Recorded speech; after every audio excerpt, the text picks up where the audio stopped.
La mayoría de los pacientes que vienen en realidad no presentan ningún síntoma, porque esos nódulos no son dolorosos, no causan a veces alteraciones como por ejemplo si tuviese un cáncer avanzado de alteración en la deglución, del habla, o alguien que es bastante frecuente que me pasa en la consulta, que un familiar que se fue al extranjero o que le dejó de ver hace algunos meses o años regresa y le ve y le dice, parece que tienes algo aquí en el cuellito. Una bola, un bulto, una masa a nivel del cuello puede ser algo de alarma. Lastimosamente, los cánceres a nivel de cabeza y cuello no provocan dolor, no provocan ninguna otra más sintomatología inicial que es el bulto en el cuello. Entonces, son silenciosos. La mayoría de los cánceres de cabeza y cuello son sumamente agresivos, ya cuando tienen sintomatologías porque ya está loco regionalmente avanzado. ¿Por qué ocasiona esos bultos? Fumar en exceso o tomar en exceso, ¿sí? O consumir, por ejemplo, algún tipo de sustancias estupefacientes inhaladas también puede provocar alteraciones de la mucosa, y esas inflamaciones crónicas van a generar mutaciones en las células y va a determinar que se forme cualquier tipo de tumor. Estamos justo en la mitad del mundo, los rayos caen perpendiculares y tenemos una mayor exposición de esos rayos que nos pueden dañar la piel y puede generar cáncer. También deberíamos explorarnos nuestra parte visible hacia el mundo, que es la cara. Si tenemos una lesión, por ejemplo, en alguna parte de la cara, del cuello o de la piel, que de pronto parece como una costra, que nos quitamos la costrita y vuelve a aparecer esa costra, o sangra fácilmente, entonces eso es una alerta. Bienvenidos a En Buenas Manos, un espacio donde vamos a explorar el mundo de la salud. En esta ocasión tenemos aquí al doctor Lenin Guzmán, quien nos va a hablar acerca de su especialidad de cabeza y cuello. Bienvenido, doctor, ¿cómo está? Muchas gracias por la invitación, feliz por estar con ustedes. Muy bien, doctor, cuéntenos un poco acerca de sus especialidades en este tema de la cirugía de cabeza y cuello. Bueno, la cirugía de cabeza y cuello es una especialidad nueva, relativamente nueva acá en el Ecuador. No va más de 10 años en los cuales hay cirujanos de cabeza y cuello, pero a nivel de Latinoamérica y a nivel mundial ya tiene más de 30 años de haber especialistas en cirugía de cabeza y cuello. Conozco que usted primero se especializó en la Universidad Central y de ahí fue a estudiar al extranjero. Cuénteme, ¿de qué se trata estas especialidades? Bueno, luego de haber terminado el pregrado, yo me gradué en la Universidad Central del Ecuador en el 2010. Hice mi residencia, es decir, mi posgrado en cirugía general y laparoscópica en la Universidad Central del Ecuador mismo. Posterior a mi formación de cirujano general, decidí salir al extranjero, en este caso a Sao Paulo, a Brasil, a hacer una especialidad quirúrgica un poco más avanzada, que es la cirugía de cabeza y cuello. ¿Cuánto tiempo vivió en Brasil? Fueron 2 años de formación en Sao Paulo. ¿Y qué tal le fue? ¿Cómo fue allá esa especialización en cabeza y cuello? Bueno, cuando cambiamos de país, de región, sí hay un choque un poco cultural ahí. Sin embargo, nos logramos adaptar adecuadamente, tanto con el medio y también ellos, nuestros compañeros residentes allá, brasileros, se lograron adaptar a nosotros. Yo me formé con una doctora que era de Colombia, de Bogotá, que éramos los 2 extranjeros en esa promoción de cirujanos de cabeza y cuello. Pues feliz porque se vivieron nuevas experiencias. El hospital en el que estuve es uno de los top a nivel de Latinoamérica. Entonces se aprendieron cosas sumamente buenas y muy avanzadas, digamos, para nuestro país. Y ahorita estamos acá, tratando de compartir lo que hemos aprendido. Doctor, cuéntenos un poco de qué se trata esta especialidad. Por ejemplo, si es que yo llego a su consultorio y si me duele algo de la cabeza, ¿usted me trata directamente? ¿O específicamente de qué se trata esta consulta? Ya. ¿Se podría decir? Sí. Es una de las preguntas bastante frecuentes, ¿no?, que nos hacen a nosotros como cirujanos de cabeza y cuello. Pero en sí, ¿a qué nos dedicamos o qué hacemos, mejor dicho? ¿Qué hace un cirujano de cabeza y cuello? Pues como es un cirujano que se ha formado en el diagnóstico y tratamiento tanto clínico-quirúrgico, de todas las enfermedades de la cabeza y el cuello, principalmente los tumores de cabeza y cuello, exceptuando la parte del cerebro, de la columna cervical, que eso es tema de neurocirugía, y como los dolores de cabeza, poniendo el ejemplo, va a un tema más cerebral, pues eso nosotros no lo tratamos como el dolor de cabeza como sí, pero tratamos de descartar que ese dolor de cabeza sea por alguna otra alteración o algún tipo de tumor que tengamos en ese tipo de región. Doctor, y por ejemplo, si yo llego a su consultorio, me duele algo del cuello, específicamente, ¿qué es lo que me trata usted? ¿Qué me revisa? Ya. Nosotros, para llegar a un diagnóstico en los tumores de cabeza y cuello, tenemos que hacer una evaluación exhaustiva. ¿Siempre tiene que ser tumor o algún dolor en especial? ¿O cómo empieza ese diagnóstico? Generalmente, la mayoría de las lesiones a nivel de cabeza y cuello, pues se manifiestan por masas, ¿sí? Ya cuando tenemos un dolor, tenemos que descartar que ese dolor sea por una masa o una alteración anatómica a nivel del cuello. Lo más frecuente en nuestro medio son los tumores a nivel de la glándula tiroides. Sin embargo, ese dolor a nivel de cervical o el dolor de garganta que a veces manifiesta el paciente, no siempre es debido a algo tumoral. Entonces tenemos que descartar algunas patologías como infecciones respiratorias y todo, infecciones del tracto gastrointestinal alto, como la garganta, el esófago, para decir que ese dolor que se tiene en el cuello no es algo que tengamos que tratarlo nosotros, porque si es algo que no está digamos, en relación a un tumor o algo quirúrgico, lo trata el clínico como tal. En este caso puede ser el otorrinolaringólogo, que ve más patologías benignas o inflamatorias. Sin embargo, nosotros como cirujanos de cabeza y cuello estamos facultados en revisar al paciente y descartar o tratar enfermedades tanto inflamatorias, congénitas o tumorales, en este caso cáncer. Doctor, por ejemplo, bueno, ya algo estamos un poco más claros ahí, pero necesariamente tiene que ser ya como diagnosticado que tiene algún tumor, alguna masa ahí incorporada para que nosotros podamos acudir a usted como especialista. No necesariamente. A veces nosotros tenemos que evaluar al paciente, si es un paciente con un factor de riesgo, por ejemplo, un paciente fumador o alcohólico, antecedentes de exposición solar muy frecuente, pues puede acudir a nuestra consulta sin ninguna sintomatología para descartar algunas posibilidades de alguna patología. En este caso, por ejemplo, un paciente que haya estado mucho tiempo expuesto al sol y de pronto tiene una especie de lesión sin dolor, sin nada, o alguna alteración a nivel de la piel, podemos revisarla, ¿sí? Igual si tenemos un paciente que ha sido fumador pesado o que consume grandes cantidades de alcohol y entre esos alcoholes no procesados, que es bastante frecuente en nuestro medio, pues podemos evaluarle, porque los cánceres iniciales, a veces los cánceres, inician con pequeñas lesiones a nivel de la boca, de los labios, de la garganta, que en un inicio son imperceptibles. Entonces, sin tener alguna dolencia podemos acudir, sí. Doctor, entonces, a lo que se refiere de cabeza y cuello es todo lo que conforma la cabeza y el cuello. O sea, si es que tenemos puede ser dentro de la boca, en la parte de la garganta, la parte de atrás, todo eso, si es que hay alguna dolencia o alguna alguna masa por ahí que ya no va acorde a nuestro cuerpo, todo eso lo trata usted.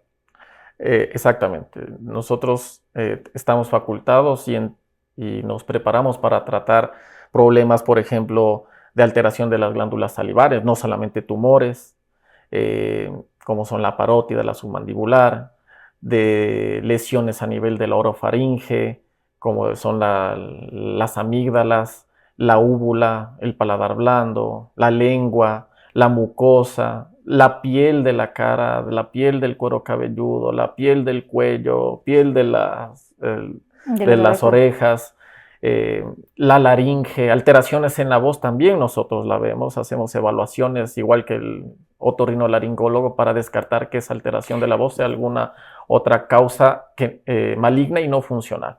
Doctor, ¿cuánto tiempo usted lleva ya con su consultorio aquí en el Ecuador? Aquí en el Ecuador, yo volví de Brasil en el 2022. Estamos ya acá 3 años en el país. Y en ese transcurso del tiempo, ¿qué personas han sido las que más recurren a su consultorio para poderse tratar? ¿Y qué síntomas han presentado para llegar? Bueno, por estadística, a nivel no solo de Ecuador, sino a nivel mundial, el tumor más frecuente de cabeza y cuello, o la alteración más frecuente a nivel de la cabeza y el cuello como tal, es la glándula tiroides. En nuestro país, al pertenecer a una región andina, tenemos alta tasa de pacientes con patologías tiroides, entre esas las patologías funcionales y estructurales, es decir, la alteración endocrinológica y también la alteración estructural, es decir, bocios o nódulos o cáncer de tiroides.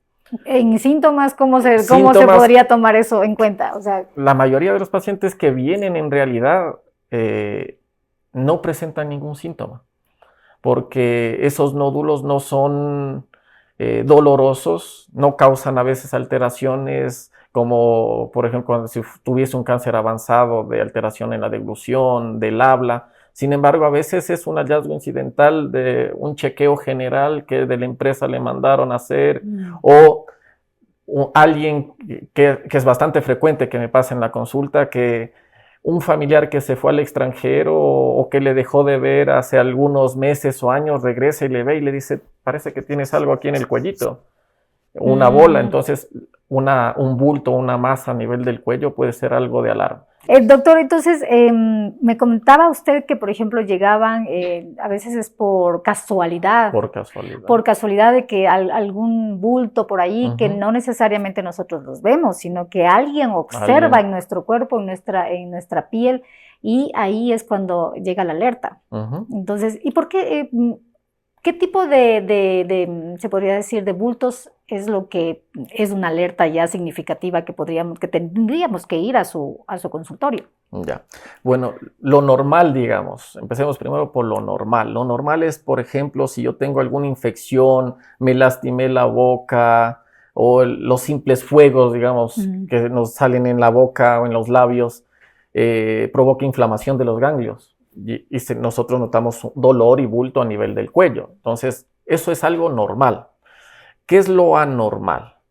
Que nosotros sintamos o que alguien nos visualice una masa en el cuello que no tenga ningún tipo de sintomatología. Lastimosamente, los cánceres a nivel de cabeza y cuello no provocan dolor, no provocan ninguna otra sintomatología inicial, que es el bulto en el cuello. Entonces, son silenciosos. La mayoría de los cánceres de cabeza y cuello son sumamente agresivos, ya cuando tienen sintomatologías, porque ya está loco regionalmente avanzado. Entonces, ¿y por qué da esto, doctor? Nada. ¿Por qué ocasiona esos bultos? ¿Porque hay algo en especial en el ambiente o lo que comemos? ¿O algo que provoque eso? Bueno, en especial lo que tenemos descrito a nivel de la literatura médica son factores de riesgo en realidad. ¿Sí? Un factor de riesgo importante para saber si ese bulto es algo maligno, por ejemplo, es fumar en exceso o tomar en exceso. ¿Sí? O consumir, por ejemplo, algún tipo de sustancias estupefacientes inhaladas también puede provocar alteraciones de la mucosa, y esas inflamaciones crónicas van a generar mutaciones en las células y va a determinar que se forme cualquier tipo de tumor, ¿sí? Entonces, digamos como que en el ambiente, ¿qué es lo que tenemos? No podríamos certificarlo como tal.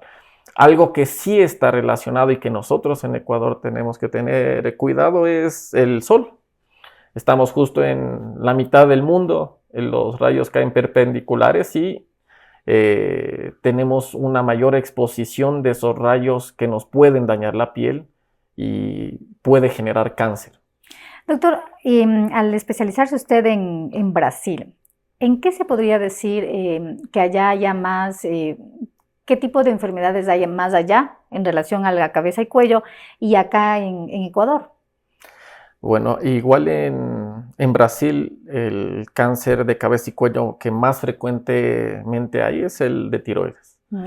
Luego, por la etapa ahorita de la población que está, que es pacientes que en sus épocas de los años 80, 90 y 70 en Brasil estaba incorporado mucho en la cultura el fumar. Entonces hay bastante cáncer de boca en Brasil y cáncer de laringe. Son uno de los países que a nivel mundial tienen alta tasa de cáncer de boca y cáncer de laringe. Actualmente ya la población, digamos, como que se educó y ya no tiene alta tasa de que sean fumadores, pero pacientes de 50, 60 años son los que estuvieron en esa época. Y como un paciente me manifestó, ¿no?, cuando yo le hacía la interrogación, cuando estuve ahí, y le digo, ¿y por qué fuma tanto? Me dice, lo que pasa es que en tu país no viviste lo que nosotros vivimos en Brasil. Aquí fumar era de hombres. Entonces ellos estaban incorporados a esa cultura de fumar. Entonces decía, si no fumabas no eras hombre, sencillamente. Y como hubo el boom igual también de la parte de los pacientes, de la homosexualidad, que también se desarrolló bastante en Brasil. Entonces, como que lo relacionaban bastante con eso y ellos decían que fumar era de hombres y entonces, para no incorporarse en ese grupo así, comenzaron a fumar, distinguirse, fumaban bastante, hombres y mujeres, ¿no? Más hombres, pero mujeres también. Justo eso le iba a preguntar, Doc. Y acá, bueno, todavía nos falta de acá en Ecuador, entonces sería la parte también ¿qué vienen a hacer? ¿Cuáles son los pacientes más frecuentes aquí? ¿Con qué dolores vienen acá al Ecuador? ¿Quiénes son? ¿Qué enfermedad presentan? Ya. Aquí, como les mencioné, la patología más frecuente es la tiroides. La tiroides. Sí, tenemos una alta tasa de cáncer de tiroides y de patologías tiroides. ¿Y por qué da también la tiroides acá? Porque sí he escuchado yo mucho sobre esa enfermedad aquí. ¿Por qué es frecuente en el Ecuador? Bueno, no está determinado a ciencia cierta, pero hay tendencia de que en la región andina, principalmente en el sur de Colombia, Ecuador, norte de Perú, parte de Bolivia, hay en su población tiene una alta tasa de cáncer de tiroides en sí. Inclusive aquí en Ecuador, en uno de los años fue de los cánceres en las mujeres fue el primero, que normalmente es el cáncer de mama. En la mujer, en un año fue el cáncer de tiroides superó al cáncer de mama. Eso me pregunto, ¿más frecuente es en hombres o mujeres? Es mucho más frecuente en las mujeres. Son por cada 4 pacientes con cáncer de tiroides hay un hombre. Sin embargo, hay algo distintivo. Los hombres generalmente cuando desarrollan un cáncer de tiroides se diagnostican un poco más tardíamente. Y también pueden ser un poco más agresivos esos cánceres de tiroides en los hombres que en las mujeres. ¿Y por qué en los hombres más que en las mujeres? ¿Tiene alguna...? Se ha estudiado algunas alteraciones genéticas como tales y también la parte hormonal se cree que puede estar determinando que sean mucho más agresivos. Pero, como digo, todavía siguen en algo incierto. A nivel mundial el cáncer de tiroides es prácticamente cáncer que se diagnostica más en mujeres, como digo, entre 3 a 4 mujeres por cada hombre que se diagnostica. ¿Qué síntomas presentan las personas que ya van desarrollando ese cáncer de tiroides? Bueno, en primera instancia ninguno. Sí, el cáncer, cualquier cáncer a nivel de cabeza y cuello, la mayoría de ellos son silenciosos. Cuando nosotros tenemos ya un síntoma, es un indicio de que ya ese cáncer está localmente avanzado. ¿Por qué? Porque aquí en el cuello todo está junto, todo están estructuras pegadas, entonces no tiene como en otros lados el cáncer como crecer a su voluntad, sino comienza a crecer infiltrando. Por ejemplo, puede llegar un paciente que de la noche a la mañana comenzó a estar ronco y luego quedó ya sin voz o disfónico completamente. Entonces es una alerta, ¿sí? La otra que también es un bulto a nivel del cuello, que es lo que a veces más frecuentemente puede diagnosticarse en un paciente, un bulto en el cuello o el mismo paciente lo percibió, como dije, alguien le vio un bultito. Doctor, y ese bultito ahí, ¿cómo lo podemos detectar? O sea, me refiero en el tiempo, si es que ese bulto es como que, como usted dice, de la noche a la mañana puede ser que ya nos quedemos sin voz, y ese bulto también aparece así, se agranda o sea, en un tiempo récord, o va creciendo poco a poco y hay que tomarlo en cuenta. Primero hay que determinarlo el bulto. Si nosotros notamos una masa a nivel del cuello, pues tenemos que prestarle bastante atención. Más si es una masa que no duela.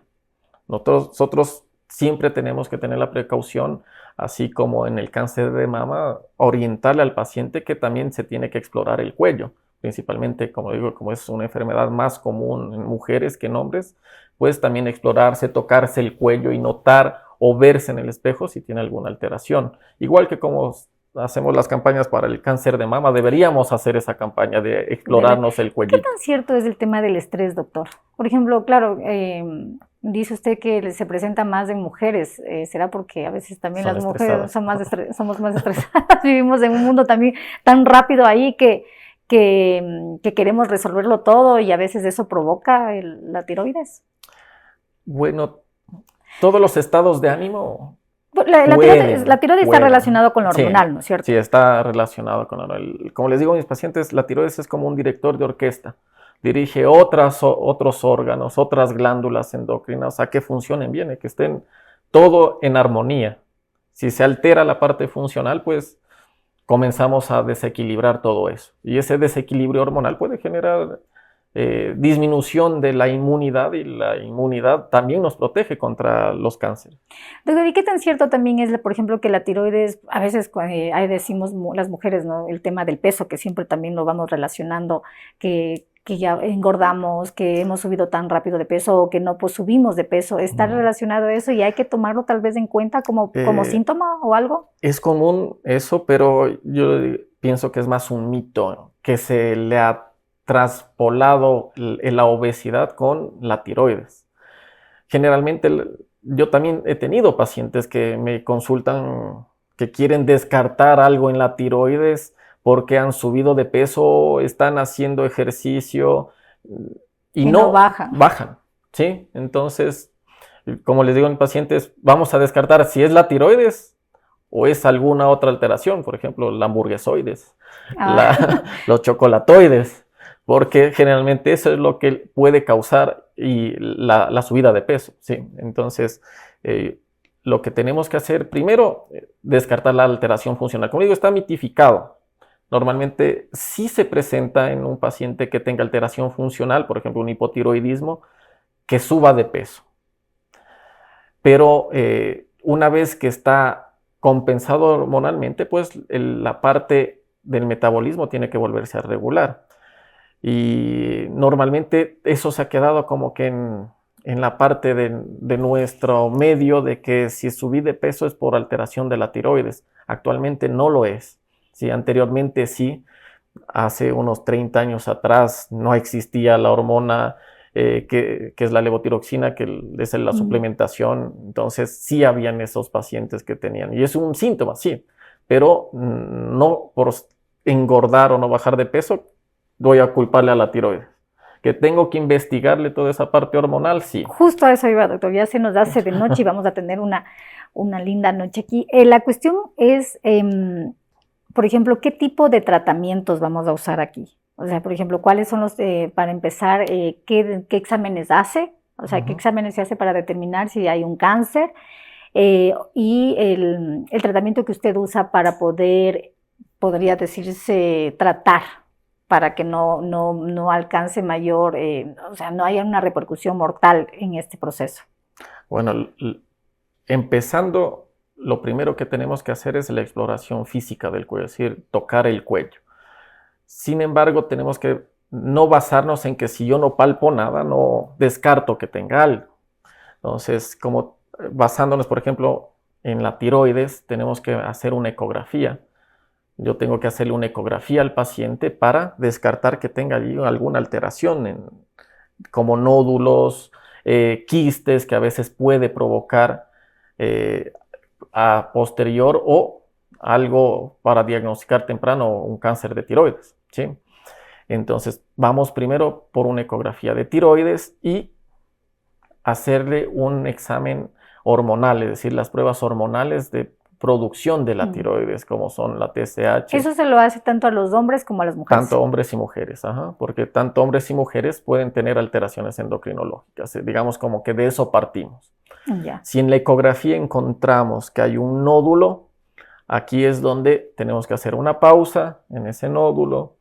Tenemos que calmarnos primero, porque alguien que le diga tiene un nódulo en la tiroides del paciente prácticamente ya se pone a hacer el testamento porque lo relacionan con cáncer ya, y no es así. Con algún tumor. Entonces tenemos que, a veces la desinformación del propio paciente que lee en el internet, la mala información de algún otro médico que también puede participar, hace que el paciente se sienta tenso, estresado y ya le diagnosticaron un nódulo y ya saben decir, doctor, opéreme. Claro, y a veces quiero que me saquen porque puede ser cáncer. Primero tenemos que calmarnos, hay que investigar si es que eso nos da para algo benigno. Buscamos en Google rapidito de lo que se trata un nódulo en la tiroides y ya creemos que que vamos a morir ya. Entonces, ahí pasamos al siguiente paso, que es tratar de puncionar ese nódulo, mandar a puncionar ese nódulo para tener una biopsia de células, y en esa biopsia nos dirá si se aproxima a ser maligno o benigno. ¿Cuánto tiempo se tarda eso, doctor?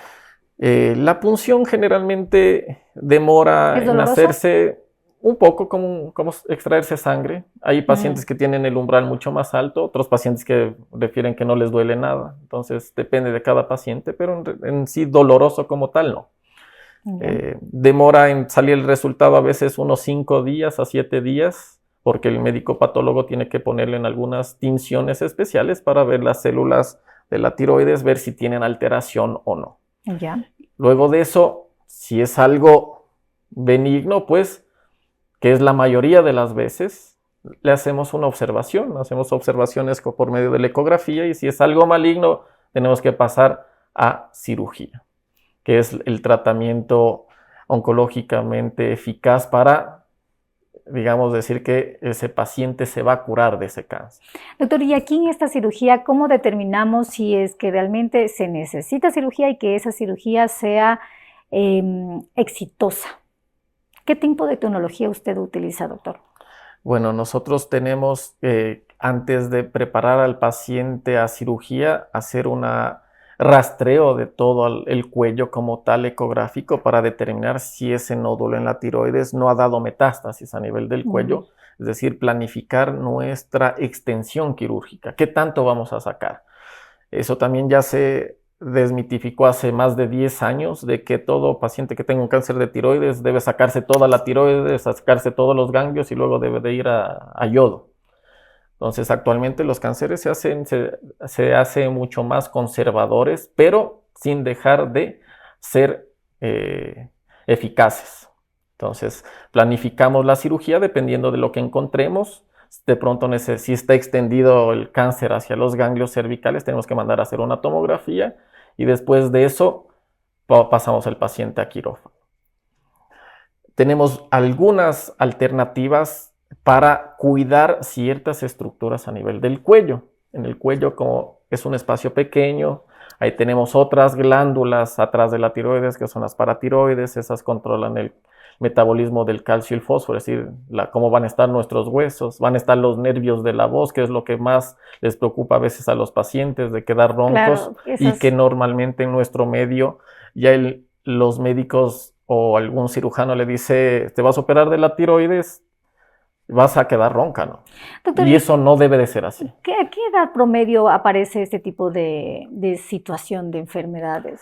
Actualmente es en pacientes mucho más jóvenes que antes. Estamos entre la tercera a quinta década de la vida, es decir, pacientes entre 30 a 50, 55 años es donde más cáncer de tiroides es un promedio de vida donde todavía se trabaja, todavía estamos activamente. Es justo en la población que está activa laboralmente. Entonces, ¿Y esta tecnología que usted utiliza, ese procedimiento que usted utiliza, en qué consiste, doctor? Entonces, para cuidar estas estructuras, nosotros usamos algo que es un monitor de nervio intraoperatorio. no es más que usar un tubo especial en donde el paciente le duermen y se pone el tubo en contacto con las cuerdas, con unos electrodos que ya viene el tubo ya prehecho, y nosotros por medio de un estimulador vamos estimulando el nervio o por donde puede estar el nervio para preservarlo y conservarlo, ¿sí?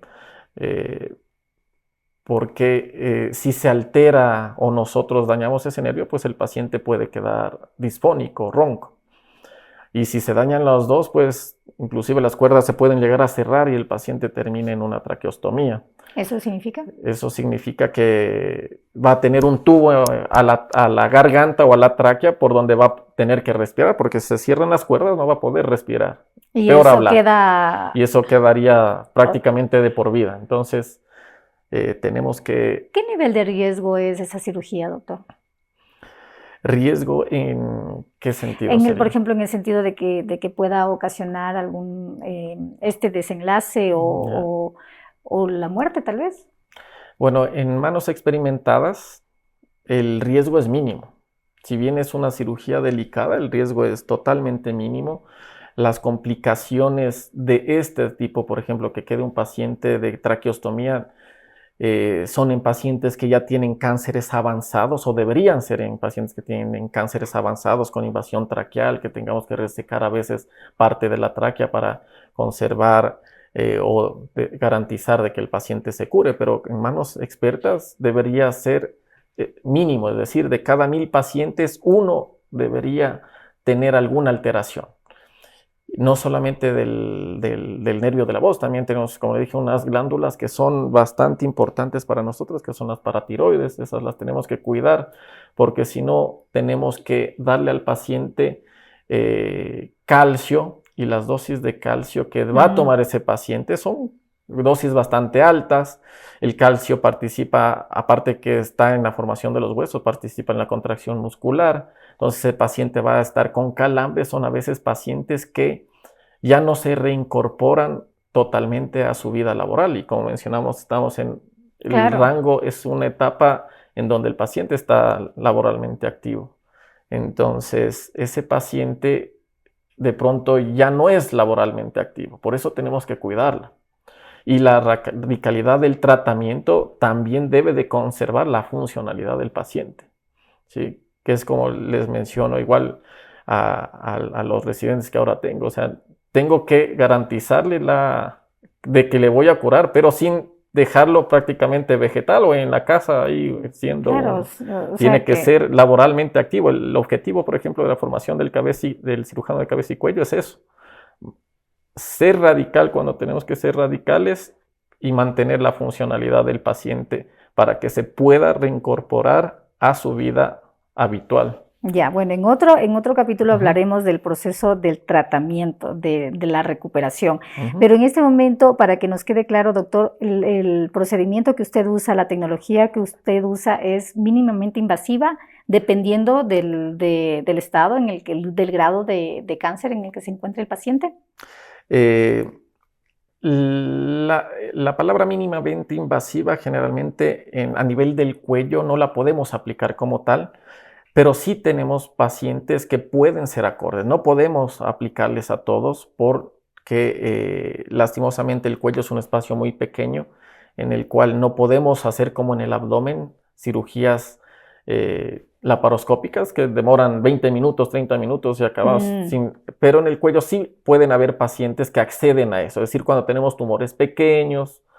¿Tiene algún nombre específico este procedimiento, doctor? Sí, por ejemplo, estamos hablando de tiroides, el procedimiento se llama TOEDVA, es un abordaje que entramos por la boca, por dentro de la mucosa de la boca y vamos creándonos un espacio para llegar a la tiroides y sacamos. Usamos el instrumental de laparoscopía. Actualmente hay algo más eficaz que es el robot. Esa técnica se llama TOR. Entonces, por medio del robot también hacemos el mismo abordaje y con el robot, con sus brazos articulados, vamos entrando y vamos extirpando la tiroides. Esa es la tecnología que estamos disponibles en esta parte de esta patología. Ahora que sí, cuando estamos hablando de orofaringe, ahí sí podemos acceder a una ayuda con tecnología de endoscopía. Por ejemplo, para sacar tumores de las amígdalas, No, usamos equipos de videolaparoscopía para garantizar sacar todo y estar viendo porque nos amplifica hasta 10 veces más no el es campo de visión. eso, doctor, no es necesario que, por ejemplo, que haya una cirugía aquí, que parta la garganta en este lado de aquí, o solamente, como usted dice, que introduce el aparato allá adentro. Cuando estamos hablando de tiroides, si estamos haciendo la TOEDVA, que es la cirugía transvestibular, no, solamente hacemos 3 incisiones pequeñitas por ahí. Generalmente decimos que es una cirugía con cicatrices escondidas. El paciente no muestra ninguna cicatriz en el cuello. Tenemos las cicatrices en la mucosa, que en la mucosa nadie las ve, ni el propio paciente, y a veces se llegan a perder mucho más fácil que las de la piel. Doctor, y en este tiempo, usted me imagino, claro, los testimonios con respecto a sus pacientes que ya han tenido esa cirugía, ¿qué han dicho? ¿Cómo ha resultado esa cirugía? Bueno, normalmente con todo paciente que entra a una cirugía ya va viendo qué es lo que le van a hacer, ¿no? Y algunos pacientes llegan asustados porque entrar por la boca, pues a veces ven videos, es bastante cruento, digamos así. No se recomienda ver videos. No se recomienda ver videos, pero sin embargo el paciente al final de la cirugía no nota su cicatriz en el cuello y está feliz, y el dolor que pensaba que iba a tener en realidad es mínimo, ¿sí? Entonces el abordaje es bastante adecuado para que el paciente estéticamente se sienta satisfecho y funcionalmente esté bien, y con el dolor prácticamente como que fuese una cirugía pequeña, ¿sí? Entonces, la mayoría de los pacientes al siguiente día se van a la casita con analgésicos que no son tan potentes como en otros tipos de cirugías. Y o sea, no es que es necesario permanecer semanas en el hospital después de la cirugía. Tanto para la cirugía abierta como para este tipo de cirugías, normalmente el paciente se va a la casa el siguiente día. Perfecto, ¿sí? Doctor. ¿Algo más que podríamos decir con respecto a esta parte del proceso de la cirugía? Bueno, tendríamos que determinar, como le mencioné en un inicio, el paciente candidato para este tipo de cirugía, ¿sí? Entonces, hay que ahondar en que no todo paciente es candidato para ese tipo de cirugía. ¿Por qué? Por el espacio que nosotros tenemos. A veces hay pacientes que dicen, quiero que me saquen por la boca, dice, y que no me quede aquí. Pero tienen tumores grandes o tumores avanzados que oncológicamente no es recomendable. Entonces ahí ya va a primar más que la parte estética, la parte oncológica. Entonces eso también tenemos que nosotros educarle al paciente, decir que si bien hay esas opciones, hay que calificarlo al paciente a ver si puede acceder a que no se ponga en riesgo su salud y su curación versus algo que de pronto es más estético que otra cosa. Doctor, ya para ir concluyendo, sí, usted nos ha dicho que no presenta síntomas de esta enfermedad, de esta situación de cabeza y cuello. Sin embargo, debe haber alguna alerta, algo que nos pueda permitir que debemos acudir a un especialista, o qué es lo que tenemos que hacer para evitar que esto se agrave. Ya. Ahí vamos por regiones de la cabeza y el cuello. Entonces, primerito, como dije, estamos en un país en donde nos da el sol de frente. A mediodía tiene un índice UV alto que supera los 12. Entonces, si tenemos una lesión, por ejemplo, en alguna parte de la cara, del cuello o de la piel, que de pronto parece como una costra, que nos quitamos la costrita y vuelve a aparecer esa costra, o sangra fácilmente, o los hombres a veces se rasuran, se lastiman y piensan que es un lastimado por el rasurado, luego se vuelven al siguiente día y están así varios y va aumentando de tamaño. Entonces eso es una alerta, ¿sí? No, a veces no siente el dolor, sino esa alteración o una mancha de otro color diferente que no tenía en la piel, también hay que acudir para valoración. En la boca, si tenemos algún tipo de lesión, tipo como cuando uno se muerde la lengua, queda esa alteración y no cicatriza. ¿sí? O pensamos que nos lastimamos a veces, dice, yo pensé que me lastimé con el cepillo de dientes, que a veces pasa, pero no cura o molesta, se nota que sigue creciendo y esa no pasa más de 15 días ahí sin curarse, pues también es un síntoma de alerta para descartar alguna patología. Tenemos alteraciones de la voz. Si nosotros normalmente estamos hablando y de un día para otro empezamos a tener gallos o a quedar por ratos en las mañanas que se nos baja la voz, que se nos pone más ronco, también es un síntoma de alerta, que a veces los minimizamos. Y lo más frecuente, si tenemos una masa en el cuello que no duela, más de 15 días al menos, síntoma que son los primeros síntomas que tenemos que tomar en cuenta. Y, por ejemplo, entonces, doctor, ¿qué es lo recomendable ahorita? Así no tengamos ningún síntoma, ¿qué chequeos podemos hacerlo? ¿Cada qué tiempo podemos acudir a un especialista, necesariamente a un especialista, o podemos acudir a un médico general? Bueno, como etapa preventiva de todo esto, deberíamos tener en todos los pacientes que ya superan los 40 años, pruebas de funciones hormonales de la tiroides. Deberíamos hacer una ecografía de tiroides más si tenemos antecedentes de cáncer en la familia, no solo de cáncer de tiroides. ¿Lo puede hacer el médico general? Sí, debería ser el primero en que evalúe alguna alteración en nuestros pacientes. Nosotros como especialistas en cirugía de cabeza y cuello o ya especializados en este tipo de patologías, pues ya ahondamos en tratar de descartar algún tipo de alteraciones. Lo importante en general es nosotros mismos como pacientes determinar y conocer nuestra anatomía, tanto del cuello, tanto de la parte posterior del cuello, el cuero cabelludo, saber cómo estamos, como la campaña que existe para el cáncer de mama, de explorarse, nosotros también deberíamos explorarnos nuestra parte visible hacia el mundo, que es la cara, que es el cuello, ¿no? Nosotros siempre estamos viendo el sol, nos está dando de frente, impactando, entonces deberíamos también explorarnos y saber si tenemos un lunarcito ahí, si ese lunarcito que tenemos, cómo está de aquí en 3 meses, si se alteró, si aquí en 2 años, si se alteró, creció. Tener en nuestra mente esa imagen y explorarnos para ver cómo está. Bueno, dejar de fumar, ¿no? Aunque muchos que ya fuman tal vez no les guste ese consejo, pero es básico. Dejar de fumar o no fumar en exceso, no beber en exceso, no exponerse al sol, usar protector solar, son las indicaciones que tendríamos que darle cualquier paciente, recomendaciones básicas para prevenir o disminuir la frecuencia de este tipo de tumores a nivel de cabeza y cuello.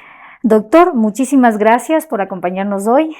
Ya se nos hizo de noche, pero bueno, creo que es un tema muy interesante. Esperamos volver a tener otro capítulo donde podamos hablar un poco más sobre el tratamiento, los procedimientos que hay después de una cirugía, tanto para hombres como mujeres, y también me imagino depende también del tipo de cirugía que se lo realice. Así es. Muchísimas gracias, doctor. Gracias por la invitación. Gracias por acompañarnos y bueno, no olviden suscribirse, estaremos aquí en una próxima ocasión.